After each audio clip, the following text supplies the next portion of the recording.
ಇವರು ಒಂದು ದಿನದ ಸಂದರ್ಭದಲ್ಲಿ ನಾವು ಒಂದೇ ದಿನದಲ್ಲಿ ಈ ರೀತಿ ಒಂದು ಕಾರ್ಯಕ್ರಮ ಮಾಡಲಿಕ್ಕೆ ಏನಾದರೂ ಯಶಸ್ವಿಯಾಗಿ ಇಂಥ ಒಂದು ಪದಗ್ರಹಣ ಕಾರ್ಯಕ್ರಮ ಮಾಡಲಿಕ್ಕೆ ಯಶಸ್ವಿಯಾಗಿದ್ದರೆ ನಮ್ಮ ಎದುರಿರುವಂತಹ ಎಲ್ಲ ಕಾರ್ಯಕರ್ತರ ಪರಿಶ್ರಮ ಅಂತ ಹೇಳಲಿಕ್ಕೆ ನಾನು ಅತ್ಯಂತ ಸಂತೋಷ ಪಡ್ತೇನೆ. ಅಲ್ಲಿ ದೊಡ್ಡ ಸಂಖ್ಯೆಯಲ್ಲಿ ಬಂದಿದ್ದೀರಿ. ಮುಂದಿನ ದಿನಗಳಲ್ಲಿ ಕೂಡ ನೀವು ಇಷ್ಟೇ ದೊಡ್ಡ ಸಂಖ್ಯೆಯಲ್ಲಿ ನನ್ನೊಟ್ಟಿಗೆ ಇರಿ, ನಾವು ಒಟ್ಟೊಟ್ಟಿಗೆ ಕೆಲಸ ಮಾಡುವಂತ ನಿಮ್ಮಲ್ಲಿ ಅತ್ಯಂತ ವಿನಮ್ರವಾಗಿ ವಿನಂತಿಯನ್ನು ಮಾಡುತ್ತಾ, ನಾನು ಸುದರ್ಶನ್ರ ಹೆಸರನ್ನು ಹೇಳಿಲ್ಲ, ಎಲ್ರಿಗೂ ಡೌಟ್ ಆಯ್ತು ಏನು ಹೆಸರು ಹೇಳಿಲ್ಲ ಅಂತ.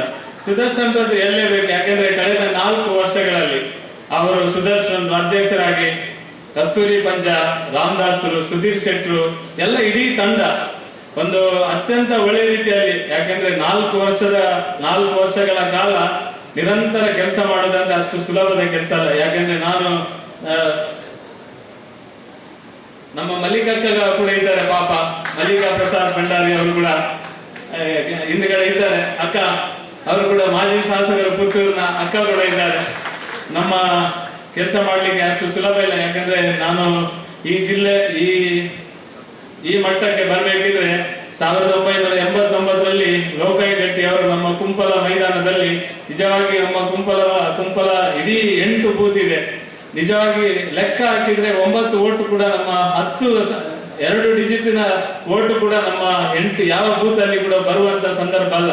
ಬಿಜೆಪಿಯಲ್ಲಿ ಓಟಿಗೆ ನಿಲ್ಲಿಕ್ಕೆ ಬಿಡಿ, ಬಿಜೆಪಿ ಅಂತ ಹೆಸರಿಸಿಕೊಳ್ಳಿಕ್ಕೆ ಕಷ್ಟ ಇದ್ದಂತ ಸಂದರ್ಭದಲ್ಲಿ ಲೋಕಾಯಿ ಗಟ್ಟಿ, ರಾಷ್ಟ್ರೀಯ ಸ್ವಯಂ ಸೇವಕ ಸಂಘದ ಲೋಕಾಯಿ ಗಟ್ಟಿ ಅವ್ರನ್ನ ಬಂದು, ನೀನು ಈ ಭಾಗದ ಬೂತಿನ ಕಾರ್ಯದರ್ಶಿ ಆಗ್ಬೇಕು ಅಂತ ಹೇಳಿದ್ರು. ಅವ್ರು ಯಾವಾಗ ನನ್ನನ್ನು ಬೂತಿನ ಕಾರ್ಯದರ್ಶಿ ಮಾಡಿದ್ರ, ನಿರಂತರ ನಾನು ಕಾರ್ಯದರ್ಶಿಯಾಗಿ ಬಂದದ್ದು. ನಮ್ಮ ಪ್ರತಾಪ್ ಸಿಂಗ್ ನಾಯಕರು ಅಧ್ಯಕ್ಷರಾಗಿರುವಾಗ, ನಮ್ಮ ಪದ್ಮನಾಭ ಕೊಟ್ಟಾರಿ ಅವರ ಅಧ್ಯಕ್ಷರಾಗಿರುವಾಗ, ಮತ್ತೆ ವಾಪಸ್ ಸುದರ್ಶನ್ ಅಧ್ಯಕ್ಷರಾದಾಗ 3 ಸಲ ಕಾರ್ಯದರ್ಶಿ, ಮಂಡಲದ ಪ್ರಧಾನ ಕಾರ್ಯದರ್ಶಿ, ಮಂಡಲದ ಕಾರ್ಯದರ್ಶಿ, ಗ್ರಾಮದ ಕಾರ್ಯದರ್ಶಿ, ಗ್ರಾಮದ ಪ್ರಧಾನ ಕಾರ್ಯದರ್ಶಿ, ಎಲ್ಲವೂ ಕಾರ್ಯದರ್ಶಿ ಆಗಿ ಬಂದದ್ದು. ಆದ್ರೆ ಪ್ರಥಮ ಬಾರಿಗೆ ಈ ಸಲ ನನ್ನನ್ನು ಜಿಲ್ಲೆಯ ಅಧ್ಯಕ್ಷನಾಗಿ ನಮ್ಮ ವಿಜಯ ರಾಜ್ಯದ ಮಾಡಿದರು. ಈ ಮಾತನ್ನ ಯಾಕೆ ಹೇಳಿದೆ ಅಂದ್ರೆ, ನನ್ನ ಅನುಭವ, ಈ ಕಾರ್ಯದರ್ಶಿಯಾಗಿ ಕೆಲಸ ಮಾಡಿದಂತ ಅನುಭವ. ಆದ್ರಿಂದ ಈ 4 ವರ್ಷಗಳ ಕಾಲ ಚಟುವಟಿಕೆಯನ್ನ ತಕೊಂಡು ಹೋಗ್ಲಿಕ್ಕೆ ಎಷ್ಟು ಕಷ್ಟ ಇದೆ, ಯಾವ ನೋವಿದೆ, ಹೇಗೆ ತಕೊಂಡು ಹೋಗ್ಬೇಕು, ಎಲ್ಲ ಮಾನಸಿಕತೆ ನನಗೆ ಗೊತ್ತಿದೆ. ಬಾರಿ ಒಳ್ಳೆಯ ಕೆಲಸ ಮಾಡಿದ್ದಾರೆ. ಎಲ್ಲ ನಳಿನಮ್ಮ ಹೇಳಿದಾಗೆ ಎಲ್ಲ ಚುನಾವಣೆ ಬಂದದನ್ನ ಸಮರ್ಥವಾಗಿ ಎದುರಿಸಿದ್ದಾರೆ. ಎಲ್ಲ ಚುನಾವಣೆಯಲ್ಲಿ ನಾವು ಗೆದ್ದಿದ್ದೇವೆ. ಇಡೀ ರಾಜ್ಯದಲ್ಲಿ ತೊಂದರೆ ಆದ್ರೂ ಕೂಡ ನಮ್ಮ ಕರ್ನಾಟಕದ ದಕ್ಷಿಣ ಕನ್ನಡದಲ್ಲಿ ನಾನು ಸೋತರೂ ಪರವಾಗಿಲ್ಲ, ಬಾಕಿ 6 ಜನ ಗೆದ್ದಿದ್ದಾರೆ, ದಕ್ಷಿಣ ಕನ್ನಡ ಜಿಲ್ಲೆಯಲ್ಲಿ ಗೆದ್ದಿದ್ದಾರೆ. ನಾನು ಗೆಲ್ಲುವಂತ ಕ್ಷೇತ್ರದಲ್ಲಿ ಇಂಥದ್ದಲ್ಲ, ಮತ್ತೆ ಗೆಲ್ಲುವಂತ ಭರವಸೆಯ, ಮುಂದಿನ ದಿನಗಳಲ್ಲಿ ಏನಾದ್ರೂ ಗೆಲ್ಲುವಂತ ಭರವಸೆಯ ವ್ಯಕ್ತಪಡಿಸುತ್ತಾ ಅದನ್ನು ಗೆಲ್ಲೇಬೇಕು ಎನ್ನುವ ಒಂದು ಸಂಕಲ್ಪದೊಂದಿಗೆ ನಾನು ಕೆಲಸ ಮಾಡ್ತೇನೆ.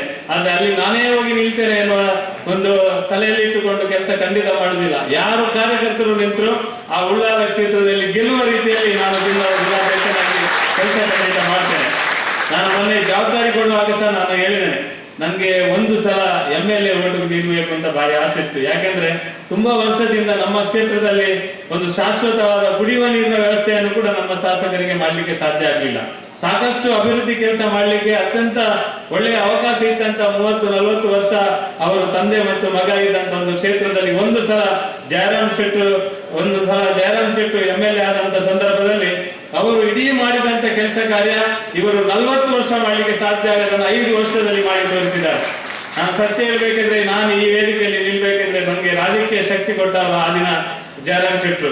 ಅದು ಕೂಡ ಕೊಟ್ಟದ್ದು ನನ್ನಲ್ಲಿ ಒಂದು ಬೈಕ್ ಇತ್ತು. ಆವಾಗ 94 ಇಸರಲ್ಲಿ ಬೈಕ್ ಇತ್ತು. ಅವ್ರು ಯಾವಾಗ ಹೇಳ್ತಿದ್ರು, ನಿನ್ನಲ್ಲಿ ಒಂದು ಬೈಕ್ ಉಂಟು ಮಾರೆ, ಅದಕ್ಕೆ ನೀನು ಕಾರ್ಯದರ್ಶಿ ಆಗ್ಬೇಕು ಅಂತ. ಅದಕ್ಕೆ ನನ್ನನ್ನು ಹೋಗಿ ಕಾರ್ಯದರ್ಶಿ ಮಾಡಿದ್ರು. ಮತ್ತೆ ನಿರಂತರ ಇವತ್ತು ನಾನು ಅವರ ಮನೆಗೆ ಹೋಗಿದ್ದೆ, ಹೇಳಿದೆ ಇವತ್ತು ನಾನು ಜಿಲ್ಲಾಧ್ಯಕ್ಷ ಆಗಿದ್ದಿದ್ರೆ ನನಗೆ ಕೆಲವು ಸಲ ನಿಮ್ಮ ಹತ್ರ ಕೋಪ ಬರ್ತಾ ಇತ್ತು. ನಾನು ಎಲ್ಲಿಯ ಒಂದು ಧಾರ್ಮಿಕ ಸಂಸ್ಥೆಯಲ್ಲಿ ಕೆಲಸ ಮಾಡ್ತಾ ಇದ್ದೆ, ಈ ರಾಜಕೀಯಕ್ಕೆ ತಂದು ನನಗೆ ಇದೆಲ್ಲ ಬೇಡ ಇತ್ತು ಅಂತ ಕೆಲವು ಸಲ ಮನಸ್ಸಿಗೆ ಅನಿಸ್ತಾ ಇತ್ತು. ಇವತ್ತು ಜಿಲ್ಲಾಧ್ಯಕ್ಷ ಆಗುವ ತನಕ ಅವರ ನನ್ನನ್ನು ಬೆನ್ನಿಡಿದು ಬಿಡ್ಲಿಲ್ಲ, ಕೆಲಸ ಮಾಡಿದ ಕಾರಣಕ್ಕೋಸ್ಕರ ಇಲ್ಲಿ ತನಕ ಬಂದೆ. ಇವತ್ತು ಜಿಲ್ಲಾ ಅಧ್ಯಕ್ಷ ಆದಂತ ಸಂದರ್ಭದಲ್ಲಿ ನಾನು ಖಂಡಿತ ಸುದರ್ಶನ್ ಅವರು ಮಾಡಿದಂತ ಕೆಲಸವನ್ನ ಅತ್ಯಂತ ಶ್ಲಾಘನೆ ಮಾಡಬೇಕು. ಅವರು ತುಂಬಾ ಸಹಕಾರ ಕೊಟ್ಟಿದ್ದಾರೆ, ಎಲ್ಲ ರೀತಿಯ ಸಹಕಾರ ನನಗೆ ಸಹ ಕೊಟ್ಟಿದ್ದಾರೆ. ಯಾವುದೇ ಒಂದೇ ಒಂದು ಚೂರು ನನ್ನ ಮನಸ್ಸಿಗೆ ನೋವಾಗುವ ರೀತಿಯಲ್ಲಿ ಮಾಡಲಿಲ್ಲ.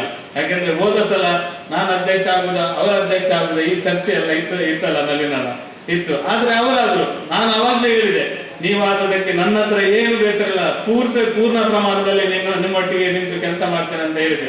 ಆದ್ರೆ ಈ ಒಂದು ಎಲ್ಲ ಸಂದರ್ಭದಲ್ಲಿ ಕೂಡ ಅವರು ಪೂರ್ಣ ಪ್ರಮಾಣದ ಸಹಕಾರ ಕೊಟ್ಟಿದ್ರು.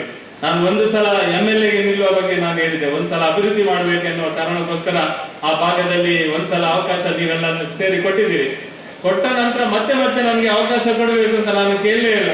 ನನಗೆ ಜಿಲ್ಲೆಯ ಒಂದು ಈ ತರದ ಒಂದು ಜವಾಬ್ದಾರಿಯನ್ನು ಕೊಟ್ಟದನ್ನು ಅತ್ಯಂತ ಸಮರ್ಪಕವಾಗಿ ನಿಭಾಯಿಸುವುದು ನನ್ನ ಜವಾಬ್ದಾರಿ. ಅದನ್ನು ಒಳ್ಳೆಯ ರೀತಿಯಲ್ಲಿ ಮಾಡಲಿಕ್ಕೆ ಎಲ್ಲ ರೀತಿಯ ಪ್ರಯತ್ನವನ್ನು ಮಾಡ್ತೇನೆ. ಒಂದೊಂದು ಹೆಜ್ಜೆಗೂ ಕಾರ್ಯಕರ್ತರ ಭಾವನೆಗಳನ್ನು ತಿಳಿಯುವಂತ ಪ್ರಯತ್ನ ಮಾಡ್ತೇನೆ. ನಾನು ಎಲ್ಲಿ ಸಭೆಗೆ ಇವತ್ತು 1-2 ದಿನದಲ್ಲಿ ಹೋಗಿರುವಂತ ಸಭೆಯಲ್ಲಿ ಹೇಳಿದ್ದೇನೆ, ನನಗೆ ಯಾವುದೇ ಸುಳ್ಯದ ಅಥವಾ ಪುತ್ತೂರಿನ ಯಾವುದೇ ಎಲ್ಲಿಯ ಹೋದ್ರು ಕೂಡ ನನಗೆ ಯಾರದೋ ಹೆಸರು ಹೇಳಿದ್ರೆ ಅವರ ಚರಿತ್ರೆ ನನಗೆ ಹೇಳುವಂತ ಅವಶ್ಯಕತೆ ಇಲ್ಲ. ಯಾಕಂದ್ರೆ ನಮ್ಗೆ ಗೊತ್ತಿರ್ತದೆ ಇಂಥವರು ಇಂಥ ಪಂಚಾಯತ್ ಸದಸ್ಯರಾಗಿದ್ರು, ಇವರ ಇಂಥ ಹೆಸರು. ದೇವರು ನನಗೆ ನಮ್ಮ ವೇದವ್ಯಾಸ ಕಾಮತರಾಗಿ ಒಂದು ಸ್ವಲ್ಪ ಹೆಸರನ್ನು ಯಾರು ಸಿಕ್ಕಿದ್ರು ಹೆಸರನ್ನು ಕರೆದು ಮಾತಾಡುವಷ್ಟು ಒಂದು ಸ್ವಲ್ಪ ನೆನಪು ಶಕ್ತಿ ಕೊಟ್ಟಿದ್ದಾರೆ. ಅವ್ರಿಗೆ ಆಗೋದಿಲ್ಲ ಯಾರು ಒಂದು ಸಲಕ್ಕೆ ನಾನು ಹೆಸರು ಹೇಳ್ತೇನೆ. ಒಂದ್ಸಲ ನನಗೆ ಸಿಕ್ಕಿದ್ರೆ ನನ್ಗೆ 25 ವರ್ಷದ ಹಿಂದೆ ಸಿಕ್ಕಿದ ಒಂದು ಹೆಸರು ಕೂಡ ನಾನೀಗ ಮತ್ತೆ ನೀವು ಟೆಸ್ಟ್ ಮಾಡ್ಲಿಕ್ಕೆ ಬರಬೇಡಿ ನನ್ನ ಗೊತ್ತಿಲ್ಲದಿದ್ರೆ. ಆದ್ರೂ ನಾನು ಸಾಕಷ್ಟು ಪ್ರಯತ್ನ ಮಾಡ್ತೇನೆ, ಯಾರ್ದು ಕೂಡ ಅದನ್ನ ಪ್ರಯತ್ನ ಮಾಡುವಂತ ಪ್ರಯತ್ನ ಮಾಡಿದ್ದೇನೆ. ಒಟ್ಟು ನನಗೆ ಜಿಲ್ಲಾ ಪಂಚಾಯತ್ನಲ್ಲಿ ಒಂದು ಕೆಲಸ ಮಾಡ್ಲಿಕ್ಕೆ ಅವಕಾಶ ನಮ್ಮ ಹಿಂದಿನ ರಾಜ್ಯದ ಅಧ್ಯಕ್ಷರು ನಳಿನ್ ಕುಮಾರ್ ಕಟೀಲ್ ಮತ್ತು ಎಲ್ಲ ಅವಕಾಶ ಕೊಟ್ಟಿದ್ರು. ನಾನು ಅಧ್ಯಕ್ಷರೇ, ನನಗೆ ಅದು ದೊಡ್ಡ ಅನುಭವ ಕೊಟ್ಟಿದೆ.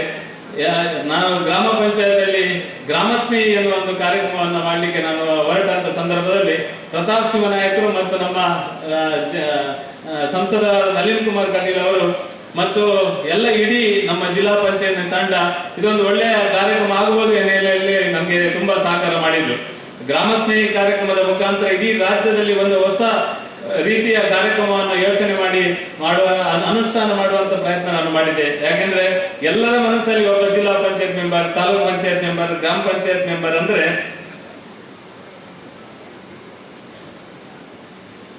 ಎಲ್ಲ ಗ್ರಾಮ ಪಂಚಾಯತ್ ಮೆಂಬರ್ ಅಂದ್ರೆ ಎಲ್ಲರ ಮನಸ್ಸಲ್ಲಿ ಇರುವುದು ರೋಡ್ ಬೇಕು, ನೀರು ಬೇಕು ಅಥವಾ ಮೋರಿ ಬೇಕು ಇಂಥದೇ ಇರುವುದು. ಆದ್ರೆ ಒಂದು ಜಿಲ್ಲಾ ಪಂಚಾಯತ್ ಅಥವಾ ಒಂದು MLA ಅಥವಾ ಒಂದು ಗ್ರಾಮ ಪಂಚಾಯತ್ ಸದಸ್ಯನಿಗೆ ಸಾಕಷ್ಟು ಸರ್ಕಾರದ ಬೇರೆ ಬೇರೆ ಯೋಜನೆ ಇದೆ. ನಾನು ಯಾಕೆ ಹೇಳೋದಂದ್ರೆ ಇವತ್ತು ನಾವು ಆ ಭಾರತ ವಿಕಸಿತ ಭಾರತ ಎನ್ನುವ ಕಾರ್ಯಕ್ರಮವನ್ನು ಅದನ್ನೇ ಮಾಡುದು, ಗ್ರಾಮ ಚಲೋ ಕಾರ್ಯಕ್ರಮ ಅದನ್ನೇ ಮಾಡುದು. ಯಾಕೆಂದ್ರೆ ಒಂದೇ ಕಾರ್ಯಕ್ರಮ ಅಲ್ಲ, ಬೇಕಾದಷ್ಟು ಇನ್ಶೂರೆನ್ಸ್ ಯೋಜನೆ ಇದೆ, ಅಂಗವಿಕಲರಿಗೆ ಯೋಜನೆ ಇದೆ, ಬೇರೆ ಬೇರೆ ರೀತಿಯ ಸರ್ಕಾರದ ಜಿಲ್ಲೆಯ 35 ಅಧಿಕಾರಿಗಳನ್ನ ಪ್ರತ್ಯೇಕ ಆಗಿ ನೋಡಲ್ ಅಧಿಕಾರಿಗಳನ್ನ ಮಾಡಿ ಈ ಎಲ್ಲ ಕಾರ್ಯಕ್ರಮವನ್ನು 2 ಜನರಿಗೆ ವೈಯಕ್ತಿಕ ಬೆನಿಫಿಷರಿಗೆ ತುಂಬಾ ಈ ರೀತಿಯ ಪ್ರಯೋಜನ ಎಲ್ಲರಿಗೂ ಸಿಗುವಂತ ಒಂದು ಕಾರ್ಯಕ್ರಮ. ಆ ಕಾರಣಕ್ಕೋಸ್ಕರ ಇವತ್ತು ಬಾರಿ ಒಳ್ಳೆಯ ರೀತಿಯ ಒಂದು ಕಾರ್ಯಕ್ರಮ ಆಗಿದೆ.